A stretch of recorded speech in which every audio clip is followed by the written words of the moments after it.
одоо шүү дээрээ хэлсэн. Тийм. MCS ирээд хэр удаж байгаа лээ? Сургууль нь хэр санагдчихэ? За энэ ч ирээд одоо жил 4 сар болсон байна. Одоо яг энэ сургуультай одоо 3 дахь сонголт За Монголоос ирэхэд ерөнхийдөө хэдэн төгрөний зардал гардаг вэ? Одоо бол манай сургууль өдрийн ангийнханд 2090 евро, өглөөний ангийнханд 2399 евро гэсэн хямдралыг санал болгосон байхгүй юу? Монголцоо болохоор би нөө хариу урт гарсан байсан учраас эрт захиал ер нь аягүй хямдхан авсан. Нэг одоо нэг талдаа л нислэгтэрсэн болохоор нэг бараг хоёулын нийлд 4 сая төгрөсөн болов бах гэж бодож байна. Анхны зардал нь 4 сая болоод тэгээд одоо ингээд сургуулийн төлбөр дээрээс нь ингээд бид нар өөр ямар зардал гарах вэ? Өөр болохоор одоо заашгүй байр байгаа. Байрны зардал тийм. Тэгээд битүүр чи яг нэг нэлийн хэрэглээний мөнгө зардалтай ирсэн. Тэгсэн чинь тэгээд яг Япондоо өгөөл яг 1 сар амьдрах мөнгөтэй ирсэн бай таарсан л да. Битүүр бол наах бодохдоо төсвөлтөө болохоор 3 сарын төсвөлтөө ирнэ гэсэн бодолтой ирсэн боловч тийм хайр байгаагүй. Одоо жишээ нь халаасны мөнгө хэдэн төгрөгтэй ирсэн болоод 1 сар ингээд явчихсан байрны мөнгө. Халаасны мөнгө бараг л 3000 евротой ирсэн. Тэр байр болоход хэцүү байсан уу? Одоо жишээлбэл сургуулиас байр захиалахад бол 7 хоногийн 200-аас 260 евро байдаг байхгүй юу? Тэгээд та хоёр ингээд гадуур байр болсон юм байна шүү дээ. Хэдэн төгрөгөөр байр болсон бэ? Ерөнхийдөө байрны үн энд ямар гэдэг байр болгоцсон юу? Ерөнхийдөө энтэй байсан Монгол Хүнтэй холбогдоод байраа зохицуулахыг оролдсон. Тэр маань жоохон бүтлгүүцсэн. Тэгээд өөртөө яг байр хайж эхлээд нэлээд үнэтэй байранд орсон л доо. Ер нь бол 2 өдөр бол байр хайж явсан. Анх ирээд тэрийг сая жоохон уучраа олохгүй нэг хэсэг явсан л доо. 1100 евро. Тэгээд би л 2 сардаа нэг тий хоёлаа байна. Тэгээд би л 2 сардаа нэг төлдөг газ цахилгаан гэдэг. Тэгэл ер нь тэгэл болчтой юм дөө. Нөгөө хосоор байхад ерөнхийдөө ингээд нөгөө дабл бед ерөнхийдөө түрээс нь хэд байд юм бол хэдээс хэдийн хооронд байдаг вэ? Ерөнхийдөө хамгийн бага нь 850. Тэгээд тэрнээс дэшегээ 1200 хүртэл байна. Байраа яаж хайсан бэ?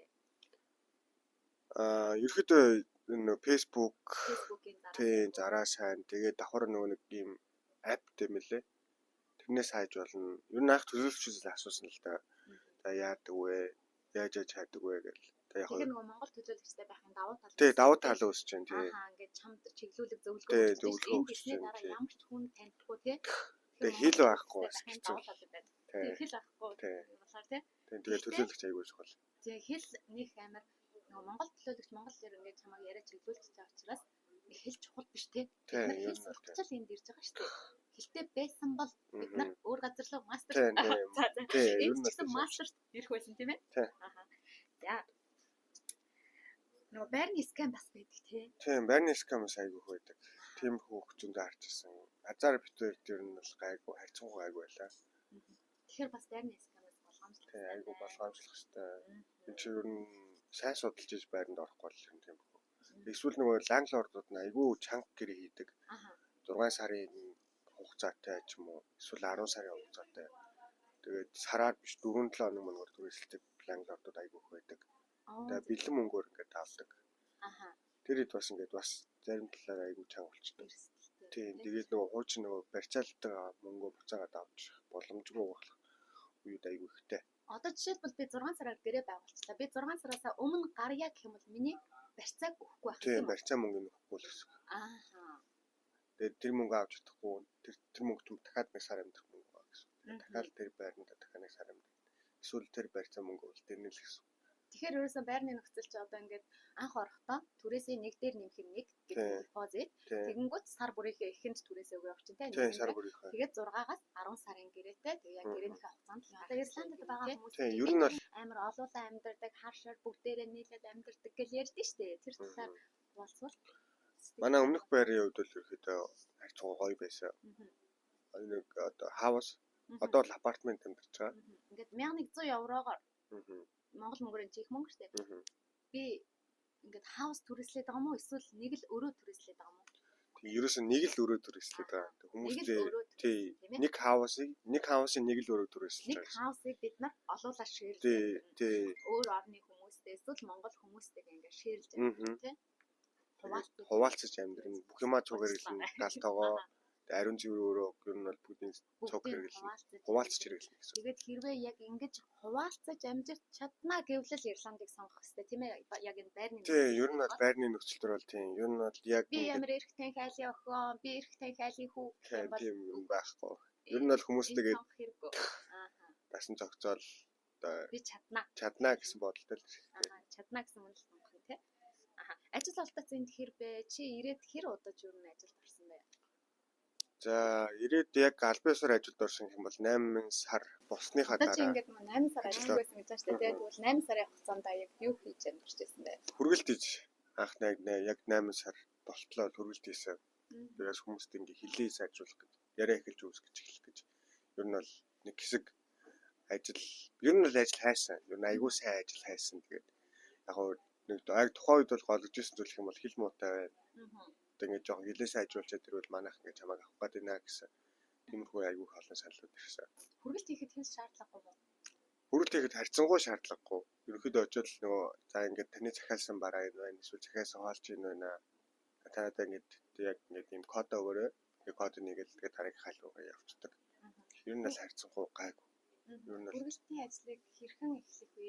Ерөнхийдөө ингээд ирээд тэгвэл би ингэж тооцож болох уу? Хэрвээ би Ирландд очиод ажил олох бол би ингээд хүргэлтийн ажил хийе гэж тооцох болох уу? Тий, Ирландд бол ерөнхийдөө тэгж болно.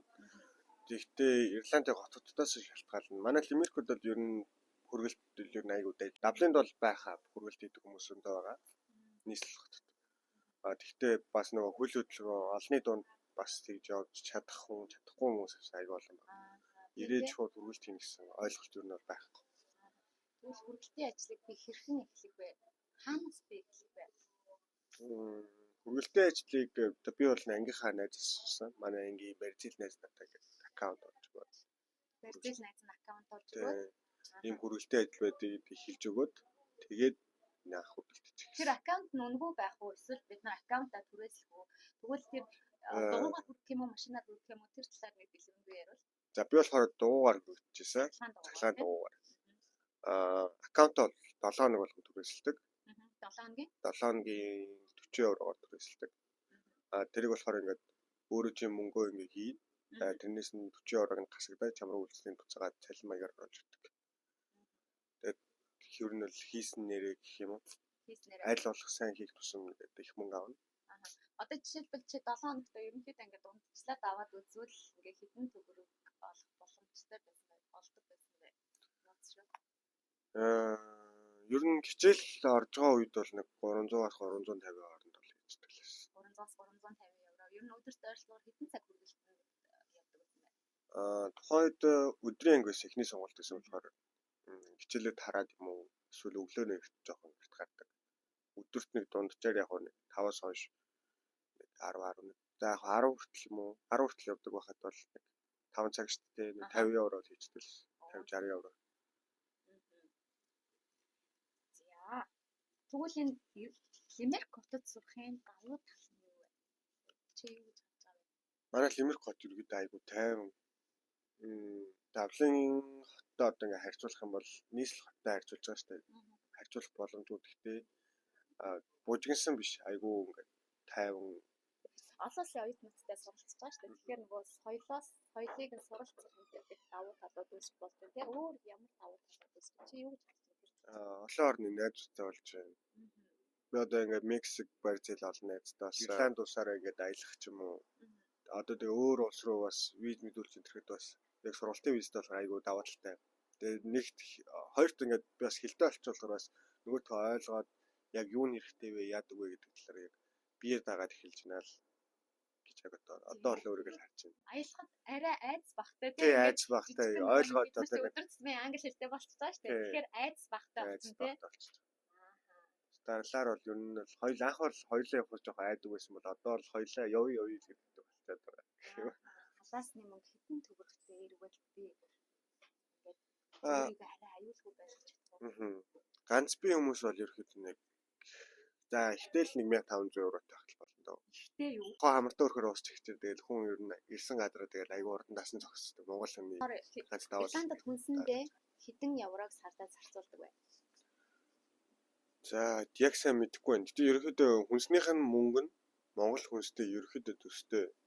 Хүнсний мөнгөнд үнэтэй төстэй гэх юм уу? Хүнсний үнэ нь ерөөхдөө Монголтой төстэй. Төстэй тийм. Одоо жишээлбэл бид нар эндээс 1 евроод 59 центээр алим авлаа гэдэг чинь Монгол мөнгөөр ойролцоогоор 6-7 мянга. Тэгмэд Монгол бас килограмм алим 6-7 мянга. Ерөнхийдөө би нэг харьцуулах дурггүй л дээ. Гэхдээ бол ерөнхийдөө бид нар нөгөө нэг арай чанартай хүнс хэрглэж чадчихаа тийм ээ. Тийм, ер нь бол хүнсний тал дээр арай чанартай.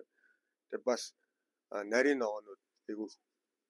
Тэгээ бас идэж үзэг ногоонуудаас айгүй байгаа. Тэр чи хоёулаа байгаа болохоор нэг сард нэг за нэг шалахгүй 80 евро өгчдөг болох. Ер нь ихэнх нь махандаа явцдаг. Мах идэх дуртай. Сард 80 евро гэж үү? Би 80-аас илүүгээр сануулж байна. 80-аас илүү хэдэж. Би болохоор ерөнхийдөө хүнсэндээ сардаа 150-аас 200 зарцуулдаг байхгүй юу? Ерөнхийдөө хүнс ингээл жинс. Яаж маань яг энэ манай сангисад л хооллох юм бол тэрнээс ингээд аваа хийдэг. Хэрвээ би гадуур хооллох юм бол ингээд сардаа их хоолсон ингээд би тооцоогоор 100 хэдэд ингээд гадуур хоолсон байдаг байхгүй юу? Нийтдээ ерөнхийдөө 300 гардаг. Гэхдээ энийг бас багсгах арга байгаа тий. Гэхдээ хооллох тий. Одоо жишээлбэл өчигдөр гэхэд би ингээд түрээсээ төлөнгөт надад 7 евро үлдчихэж байгаа байхгүй юу? Сая нэгэнд бид нар түрээс төлсөн шүү дээ. Тэгэхээр 7 евро үлдэхээр нь бибикээс хоол ингээд дээрээс нь нэмж хүүхдэд шеэрлж авах гэсэн юм за. Тэгээд болонгуудаа тэрүүгээрээ би ингээд үхрээ мах будаа 2 авсан байхгүй. Тэгсэн чи тэрүүгээр би одоо ингээд 2 удаа айл хэдийн будаатай ургаа гэдсэн. Тэгээд дахиад надад үлдсэн байгаа байхгүй. Тэгэхээр би 7 еврогоор би ганцаараа байх юм бол 4 удаа будаатай ургаа гэдэг үзчих юм шүү дээ. Энэ ер нь боломжтой юу? Би өөрөө яг тэгсэн байхгүй юу? Дээрээ үдэл жоохон боломжгүй. Энэ хоёлаа хосоор аваалгаа тэгээд 2 удаа хийж байгаа тийм. Тэгээ 2. 7 еврогоор ингээд гэртээ хэрвээ хоол хийж гэх юм 2 удаа хоол хийж гэх юм шүү дээ. Тийм. Энд ер нь будаа моданы юм ерөнхийдөө харьцангуй гайгүй. Энэ ингээд надад бас энд ирэхэд нэг ийм айдас байсан. Хүнс нь надад таахгүй уу гэсэн айдас байсан. Тэгэхээр хүнс нь энд ирэхэд Монгол хүнд таахгүй. Тий, ер нь айгүй таарсан. Анх бол яг нөгөө дэлгүүрээр байдаг урны мах эсвэл ингээд үхрийн махын жоохон үнэтэй яг энэ дэлгүүртээ бол ер нь бол нэлээд үнэтэй. Тэгээд гахаа мах байдаг, урны мах байдаг. Тэгээд тэр урны мах нь ер нь бол айгүй хямдхан. Би ингэж хараад байгаа байхгүй юу? Монголын хүнсний дэлгүүр, энтхийн хүнсний дэлгүүр ингээд зарагдж байгаа хүнс нь адилхан юм байна. Гэхдээ энд болохоор ялгаа нь яг нөгөө бид нар ч айгүй солонгос хүнс хэрэглэдэг тийм. Солонгос хүнс л байхгүй бус нь бүгд байдаг юм байна. Тэгэхээр бид нар яг Монголдо байгаа шиг хоол хийж идээд яг Монголдо байгаа шиг хүнсээ ингээд хэрэглэх боломжтой мэн гэж харсан. Тийм, ер нь бол боломжтой. Яг Монголдо байгаа шиг. Тийм шүү дээ ингээд нөгөө өсвөр насныхаар нийт дээрлэхэлт энд байдаг гэсэн шүү дээ. Тэр байдаг уу? Тийм, ер нь бол байгаа. Шөнө оройн цагаар ч юм уу. Одоо ингээд олон хүмүүс бужигсан. Тэгээ сая өнгөрсөн оноос ерөөхдөө гайгүй боллоо гэх юм уу. Одоо яг Илмэрх хотын төвөөр бол цагдаа баг байнгын эргүүлэлт ингэ явж идэг. Ер нь бол айдас байхгүй. Ер нь одоо энэ жил харьцангуй гайг болсон. Ер нь бол тэнэг байдаг. Жохон тийм өнгө аястай боловч ер нь харьцангуй хор багтай. Айгу. Хамгийн баярлалаа. Хамгийн баярлалаа. За баярлалаа. За баярлалаа.